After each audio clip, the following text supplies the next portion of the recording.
Okay, we're gonna let Ricky the raccoon go up into the woods area. Ready? I'm gonna have to open this up. Oh boy. You're not very nice. Oh boy, you're not very nice. Okay, go ahead.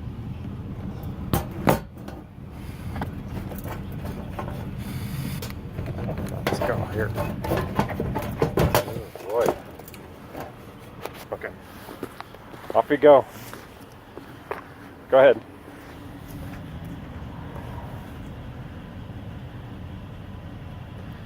Ready? Yeah, I had a client actually open this up to report that there's a raccoon in the trap. I'm like, don't touch the traps. Are you kidding me? I have these things with lids to keep out of public view, keep the public safe, and the customer opens the lid to check. Unbelievable. There you go.